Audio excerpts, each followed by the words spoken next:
ഇനിയിപ്പോൾ സ്വന്തം മണ്ഡലം നന്നാക്കാത്ത ഒരാൾ കേരള സംസ്ഥാനത്തിന് മുഖ്യമന്ത്രി ആയി കഴിഞ്ഞാൽ എന്തായിരിക്കും? ഒന്നും നടക്കില്ല. അത് തന്നെ പറഞ്ഞാൽ ഒന്നും നടക്കില്ല. പുള്ളിയുടെ സ്വാർത്ഥ താല്പര്യമുള്ളൂ. പുള്ളിയും പുള്ളിയുടെ കുറേ അനുയായികളുണ്ട്, അവരെ നന്നാക്കാത്രേ ഉള്ളൂ.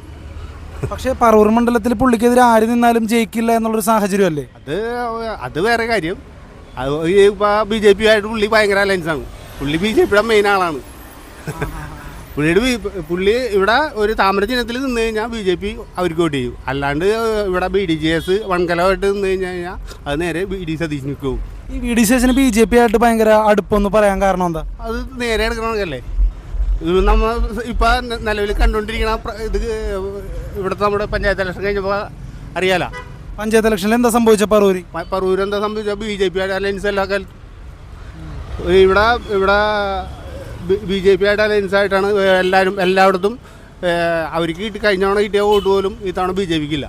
കംപ്ലീറ്റ് അവർക്ക് അങ്ങോട്ട് മറിച്ചിട്ട് ബാക്കിയുള്ള കാര്യങ്ങൾ നടത്തിയാണ്. അപ്പോൾ VD സതീശൻ പറയുന്നത് CPM ആരാണ് BJP ആയിട്ട് അലയൻസ് ആയിരിക്കണം, പിണറായി വിജയനാണെന്നൊക്കെയാണ്. പക്ഷെ ശരിക്കും VD സതീശനാണോ അപ്പോൾ BJP ആയിട്ട് ടൈപ്പ്? അത് നമുക്ക് സാമാന്യം നമ്മൾ ചോറിന് ആൾക്കാരാണെങ്കിൽ മനസ്സിലാവും. അത്രേ ഉള്ളൂ.